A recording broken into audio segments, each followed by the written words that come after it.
히브리 전설에 이런 이야기가 있습니다. 어느 날 아버지가 아들을 업고 가다가 아들과 시비가 벌어졌습니다. 아들이 아버지를 부인했기 때문입니다. 화가 난 아버지가 등에 업었던 아들을 내려놓고 따졌습니다. 야, 내가 왜 네 아버지가 아니냐?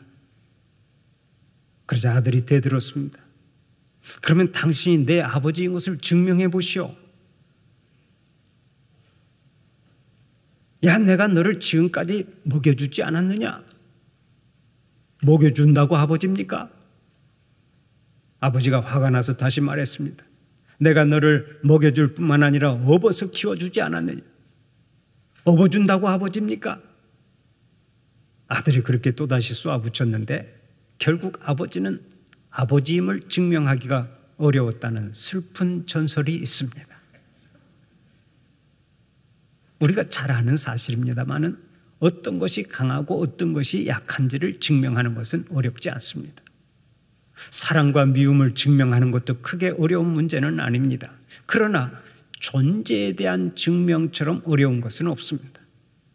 영혼이 존재한다고 하는 것을 증명해 봐라, 양심이 존재한다고 하는 것을 증명해 봐라 하고 요구할 때 그것들을 증명하기는 보통 어려운 일이 아닙니다. 그런데 하나님의 존재에 대한 증명 역시 마찬가지입니다. 흔히 하나님을 믿으십시오 하고 말하면 하나님이 계신 것을 증명해 보시오. 그러면 내가 믿겠소 하고 덤벼듭니다. 이때 속 시원하게 증명해 줄 수 있으면 얼마나 좋겠습니까? 그러나 하나님의 존재에 대한 증명 역시 쉬운 일이 아닙니다. 더군다나 성경에서조차 하나님의 존재를 증명하고자 하는 노력이 전혀 없기 때문입니다. 그러면 왜 성경은 하나님의 존재에 대해서 증명하려고 하는 시도를 하지 않습니까? 그것은 너무도 확고하고 분명한 사실이기 때문에 하나님을 아버지라고 증명할 필요가 없었던 것입니다. 저희 집에 3남매 자녀가 있습니다. 그런데 저희 자녀들은 제가 아버지인 것을 조금도 의심하지 않습니다. 그래서 아빠가 저의 아빠인 것을 좀 증명해 주시겠습니까? 하고 요청하는 일이 없습니다. 아버지인 저도 확실한 아버지이기 때문에 구태여 증명하려고 하지 않습니다. 만약 제가 아버지인 것을 증명하기 위해서 너는 눈이 나를 닮았고 너는 코를 나를 닮았고 너는 발가락이 나와 닮았다 하고 말하면 저희 자녀들이 아마 이렇게 반응할 것입니다. 아빠 어디 아프세요? 저희들이 자녀인 것을 언제 증명하라고 했느냐고요.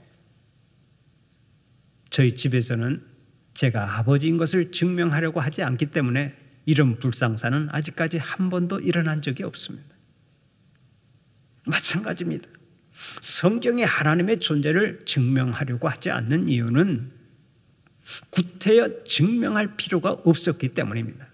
그 당시에 사람들은 모두가 하나님과 대면했습니다. 하나님과 대화했습니다. 하나님을 믿었습니다. 하나님을 아버지로 인정했습니다. 그러므로 확실하게 존재하시는 하나님을 증명할 필요가 없었습니다. 증명하려고 하는 것이 오히려 우스운 꼴이 되었을 것입니다. 그러나 인간이 죄를 짓고 타락하면서 점점 하나님을 부인하기 시작했습니다. 하나님은 없다고 단언하고 하나님이 있다면 증명해 보라고 말하기 시작했습니다. 얼마나 어처구니 없는 일입니까? 성경은 이들을 가리켜서 한마디로 어리석은 자들이라고 선언합니다. 시편 14편 1절을 보면 이렇게 말씀하죠. 어리석은 자는 그의 마음에 이르기를 하나님이 없다 하는도다. 어리석은 자들만이 지금도 하나님이 없다고 말하는 것입니다. 어리석은 자는 다른 사람들이 다 하나님을 인정해도 자신은 무신론자라고 주장합니다. 그러나 이 땅에는 본래부터 무신론자가 없습니다.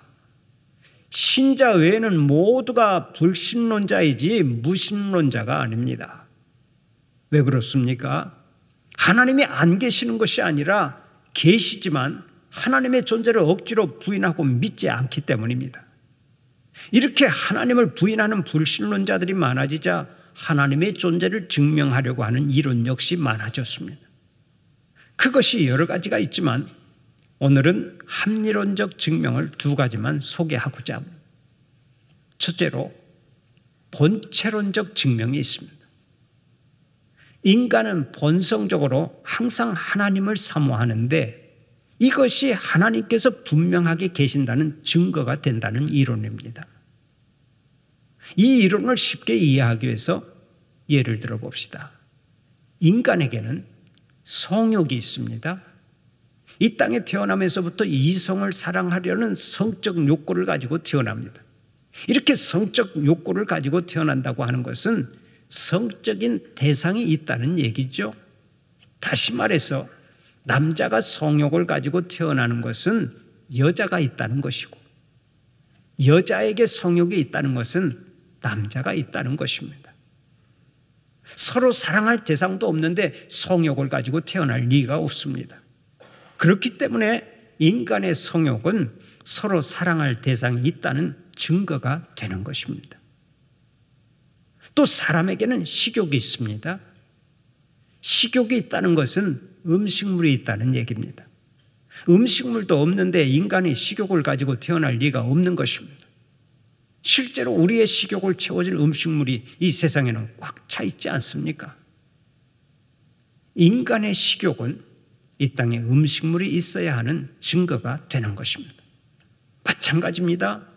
인간은 누구나 초월적인 세계를 갈망하는 마음을 가지고 있는데 그것을 보면 영원하신 하나님이 계신 것이 분명하다는 얘기입니다. 다시 말해서 인간이 가지고 있는 영원에 대한 소망은 영원한 대상, 곧 하나님이 계심을 증명하는 것이 된다는 것입니다.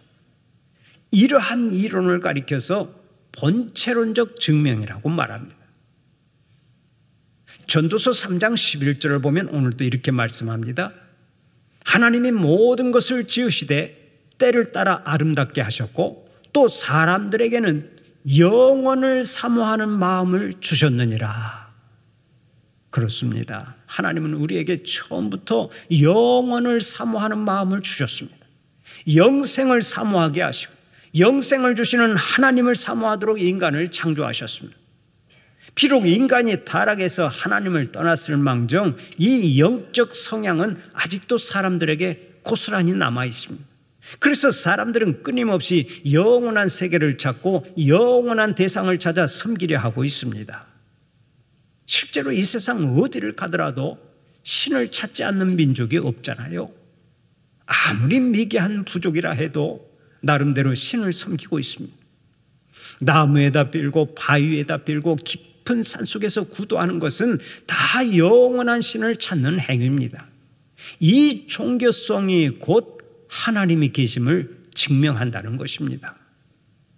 그런데 문제가 있습니다.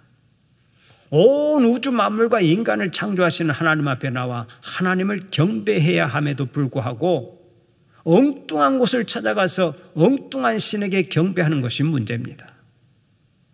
지금도 어떤 사람들은 부처를 찾아갑니다.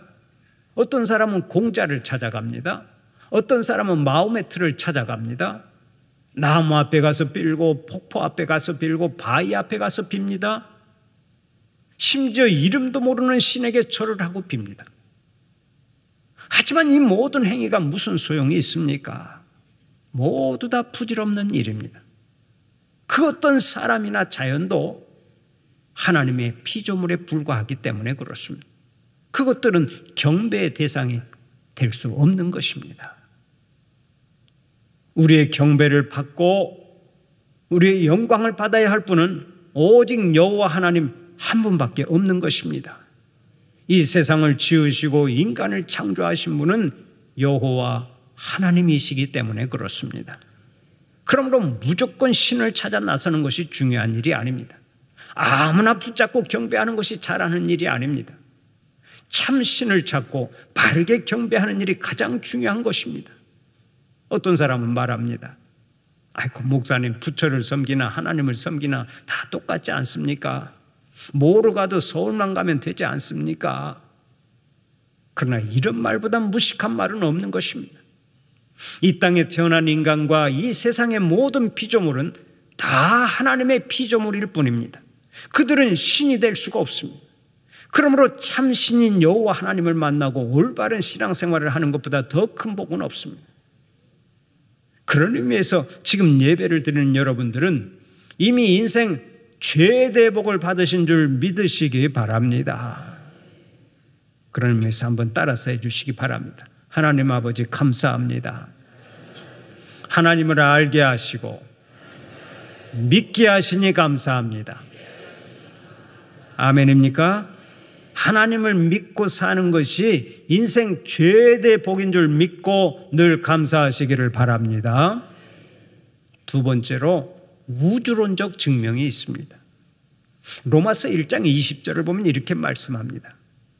창세로부터 그의 보이지 아니하는 것들 곧 그의 영원하신 능력과 신성이 그가 만드신 만물에 분명히 보여 알려졌나니 만물에 분명히 보여 알려졌나니 그러므로 그들이 핑계하지 못할지니라. 작품을 통해서 그 작가를 알 수 있듯이 우리는 자연을 통해서 세상을 창조하신 하나님을 알게 된다는 말씀입니다. 그래서 신앙용어로 자연을 가리켜 하나님의 일반 계시라고 말합니다.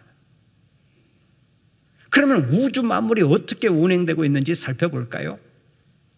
지구와 달과 태양은 각각 그 운동이 다릅니다. 지구는 자전하면서 태양을 공전합니다.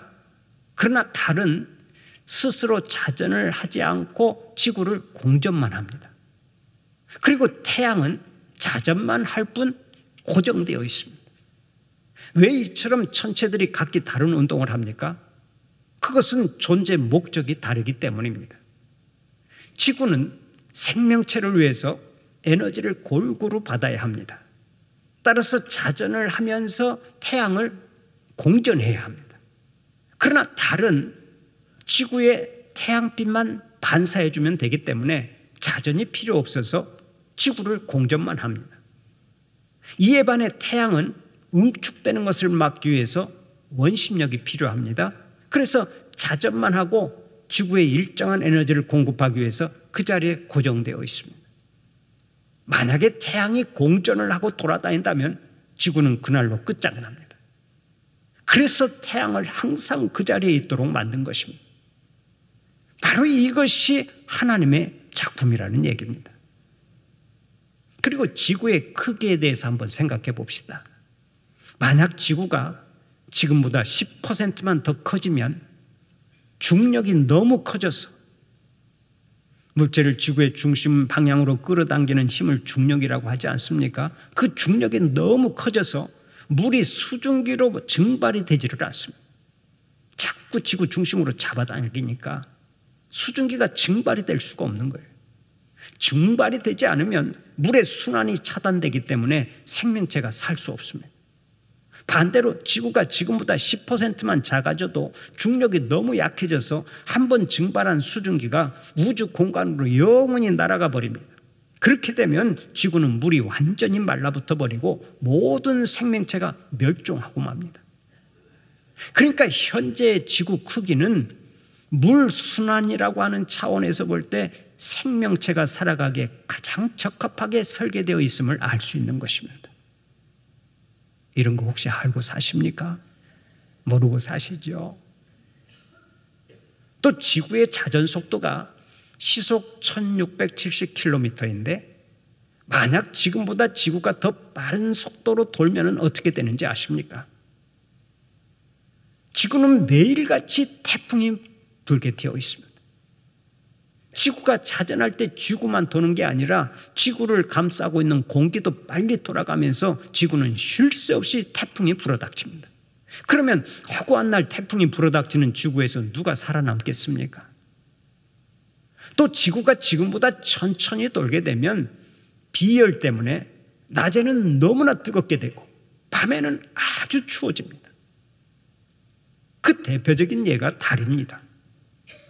달은 대단히 느리게 돌기 때문에 낮과 밤의 일교차가 엄청나게 큽니다. 낮에는 영상 200도까지 올라갔다가 밤이 되면 영하 150도까지 떨어집니다. 만약 지구가 달처럼 천천히 돌아가면 일교차가 너무 심해서 인간을 비롯한 모든 생명체가 살 수 없는 것입니다.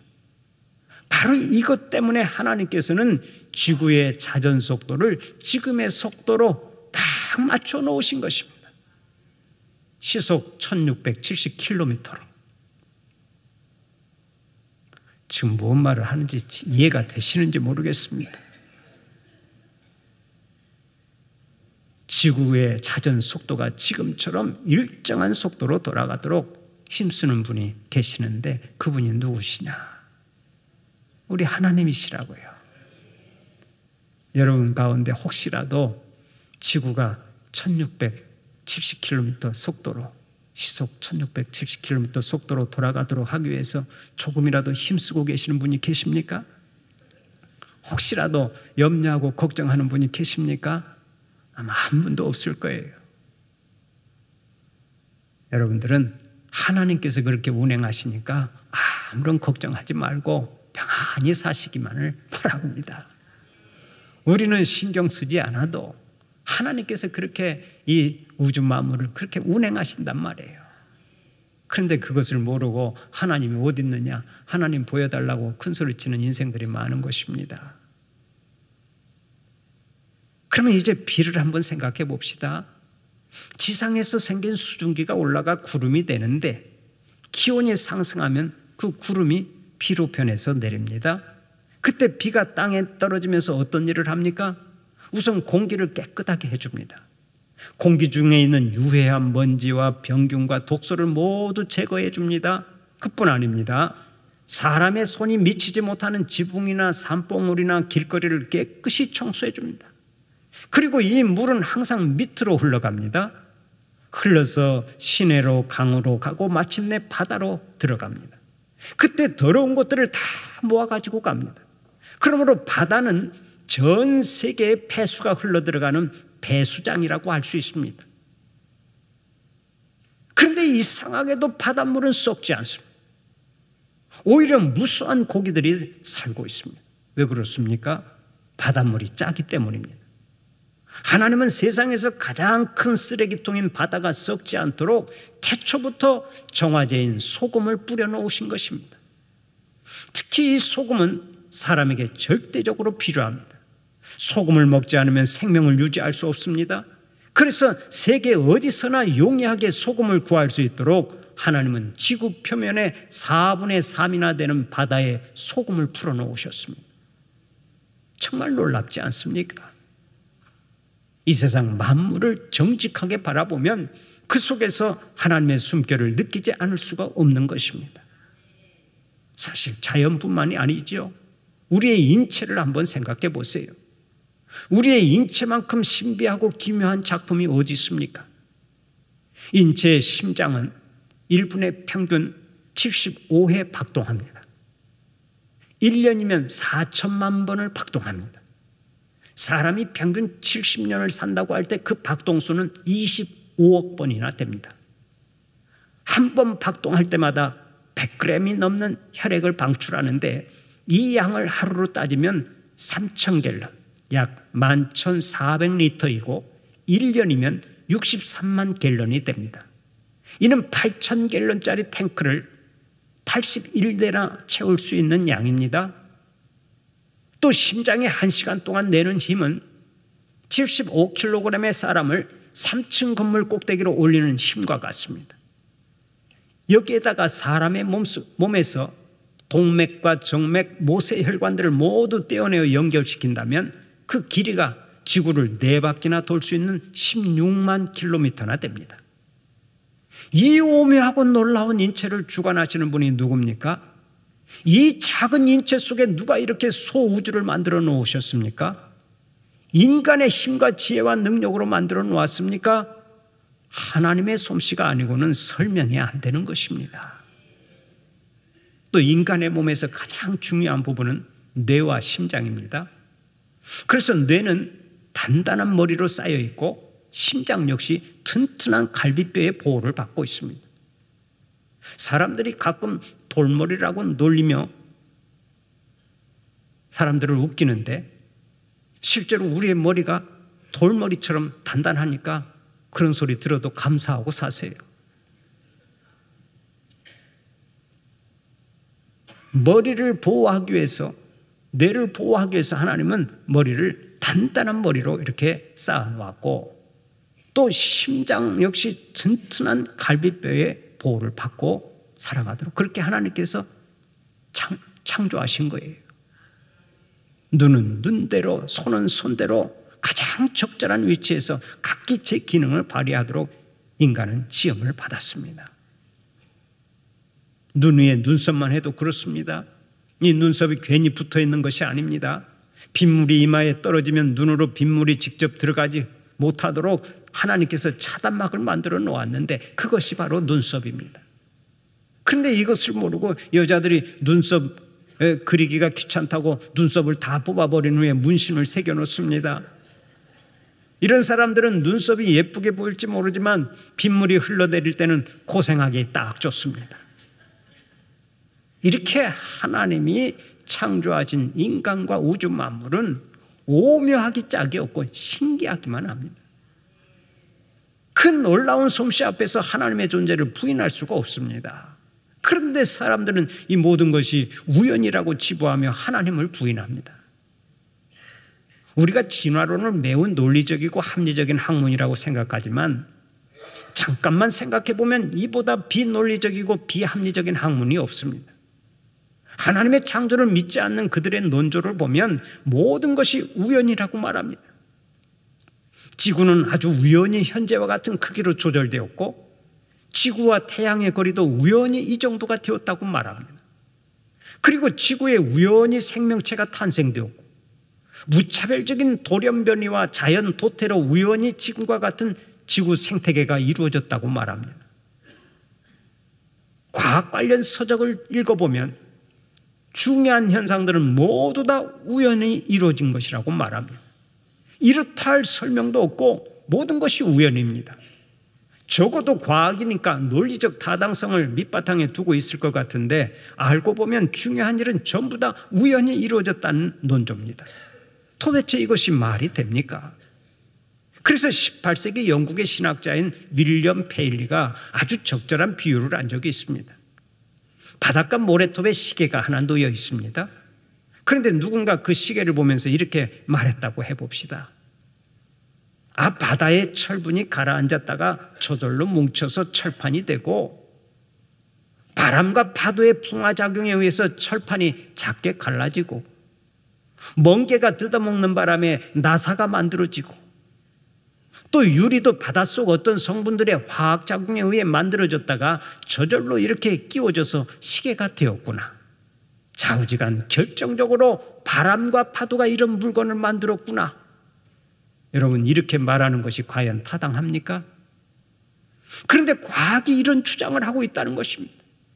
시계를 보고서 야, 누군지는 모르지만 기가 막히게 잘 만들었구나 하고 응답해야 하는데 그것이 정상인데 소위 과학은 정상적인 말을 하지 않습니다. 모든 것을 우연이라고 말합니다. 우주론적 증명 앞에서 하나님을 부인하는 것은 눈으로 보고도 거짓말을 하는 것과 똑같습니다. 눈을 들어 우주를 보고 자연을 보고 사람을 보면 하나님이 보여야 정상입니다. 그러나 많은 사람들이 우연을 기초로 한 가설위에서 형성된 진화론을 믿고 하나님을 부인합니다. 이것이 말이 됩니까? 자세히 연구해 보면 진화론은 가설위에서 만들어진 하나의 허구입니다. 하나님을 부인하기 위해서 만들어 놓은 하나의 가설인데 사람들은 그것을 과학이라는 이름으로 신봉하고 있습니다. 사람은 어떤 세계관을 가지고 있느냐에 따라서 그 행동이 달라집니다. 모든 것을 우연으로 치부하고 진화론적 사고방식 위에서 사는 사람들은 인간의 존엄성을 생각하지 않습니다. 기분 나쁘면 그냥 폭력을 쓰고 닥치는 대로 살상합니다. 독일의 히틀러나 이탈리아의 무솔리니나 리비아의 카다피, 캄보디아의 폴포트, 우간다의 이미 아민, 러시아의 푸틴, 북한의 김일성, 김정일, 김정은과 같은 독재자들을 한번 보세요. 생명을 귀하게 여긴 사람들이 있습니까? 그들은 인간의 생명을 파리 목숨 정도로 여긴 사람들입니다. 우크라이나를 침략해서 수도 없이 많은 사람들을 살상한 러시아의 푸틴이나 지금도 묻지마 살인극을 벌이는 사람들은 하나같이 쥐나론적 사고 속에서 살아온 사람들일 것입니다. 하나님을 믿고 인간의 존엄성을 알고 있는 사람이라면 절대로 그런 사악한 짓은 상상도 못하는 것입니다. 그러나 쥐나론적 사고 속에서 사는 사람들은 얼마든지 만들어낼 수 있는 사건들입니다. 왜 그렇습니까? 인간은 각자가 가진 세계관의 지배를 받기 때문입니다. 유물론에 사로잡힌 사람은 유물론의 지배를 받고, 기독교적인 세계관을 가진 사람은 기독교적인 세계관의 지배를 받습니다. 그런데 안타깝게도 현대인들의 사고를 지배하는 것은 유물론적인 세계관입니다. 예수를 믿는 젊은이들조차 이 사고에 물들어가고 있습니다. 그래서 인간의 존엄성을 모르고 동물과 인간의 차이가 구체적으로 무엇이냐고 묻기까지 합니다. 다 같다는 얘기입니다. 요즘 현대인들은 선물을 받아도 이거 얼마짜리야? 라는 말부터 꺼냅니다. 선물 이면에 담긴 사랑과 정성을 볼 줄 아는 눈을 잃어버린 것입니다. 또 젊은이들이 쓰는 비유를 통해서도 비인간화의 경향을 볼 수 있습니다. 요즘 젊은이들은 키 큰 사람을 보고 야, 키가 크다라는 말을 하지 않고 야, 송장 한번 길다 하고 말합니다. 사람을 송장이래요. 앞에 앉은 사람의 시야를 가려도 야, 머리 좀 치워줄래? 하고 말하지 않고 야, 돌 좀 치워줄래? 하고 말한다. 인간의 존엄성이 없고 그로 인해 인간과 사물 사이의 구분도 사라지고 있는 것입니다. 왜 이렇게 되었습니까? 우리가 하나님의 형상을 잃어버렸기 때문입니다. 하나님은 태초에 인간을 지으실 때 인간을 하나님의 형상대로 지으셨습니다. 여기서 하나님의 형상이라고 하는 것은 하나님의 성품을 의미하지요. 그러므로 우리는 하나님처럼 의롭고 하나님처럼 선하고 하나님처럼 사랑이 넘치는 인간으로 지음을 받았다는 얘기입니다. 그러나 죄가 들어오고 타락하면서 이 하나님의 형상을 잃어버리게 되었습니다. 짐승처럼 살아가게 되었습니다. 멸망의 길로 치닫게 되었고 아무런 소망이 없게 되었습니다. 그러나 하나님은 사랑이십니다. 우리 죄인들을 그냥 버려두실 수가 없었습니다. 어떻게든 본래의 모습으로 회복시키기를 바라셨고 결국은 하나밖에 없는 아들 예수 그리스도를 십자가에 내어주셨습니다. 예수님은 아버지의 뜻을 따라 십자가 위에서 우리들의 모든 죄를 담당하셨습니다. 우리를 대신하여 피 흘려 죽으심으로 영원히 사는 길을 열어놓으셨습니다. 바로 이것이 하나님 아버지의 위대한 사랑인데 이 사랑을 받으려면 우리가 하나님 아버지께 돌아와야 합니다. 그래서 이사야 선지자는 오늘의 본문 6절 7절을 통해서 이렇게 말합니다. 너희는 여호와를 만날 만한 때에 찾으라. 가까이 계실 때에 그를 부르라. 악인은 그의 길을, 불의한 자는 그의 생각을 버리고 여호와께로 돌아오라. 그리하면 그가 긍휼히 여기시리라.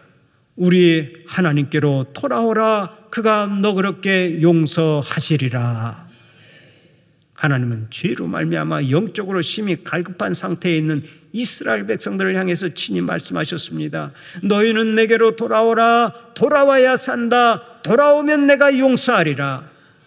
여호와 하나님께로 돌아오라고 말씀하십니다. 이 세상 모든 만물보다도 나를 더 사랑하시는 여호와께로 돌아와야 모든 것을 회복할 수 있다는 것입니다. 여러분 잊지 마십시오.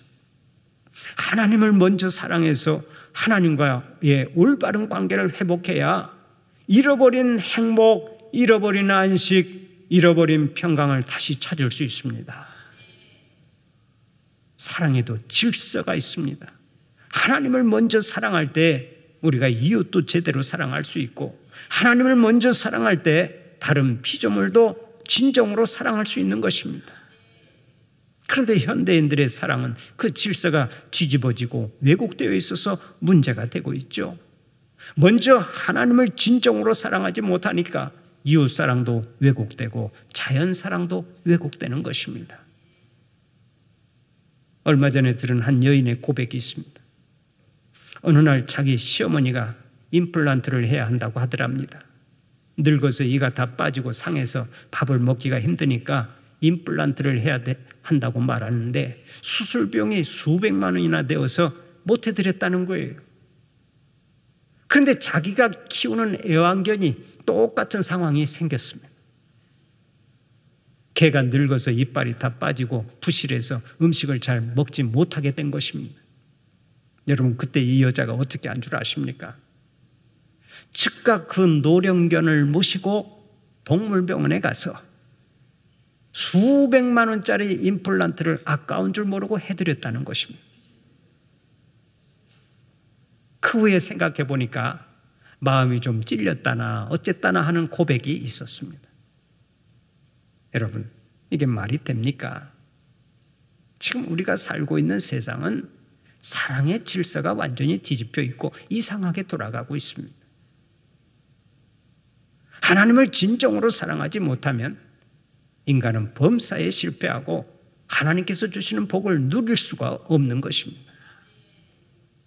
하나님은 오늘도 우리에게 친히 말씀하십니다. 너희는 모든 불의한 일을 버리고 나에게로 돌아오라. 돌아오면 산다. 돌아오면 복을 받는다. 돌아오면 나와 함께 영원히 산다. 인생의 주인 되시는 하나님의 이 거룩한 초청에 응하여서 언제나 흔들리지 않는 믿음 가지고 살면서 하나님의 뜻을 이루어드리고 하나님이 예비하신 복을 충만히 누리는 여러분들이 되시기를 간절히 축원합니다.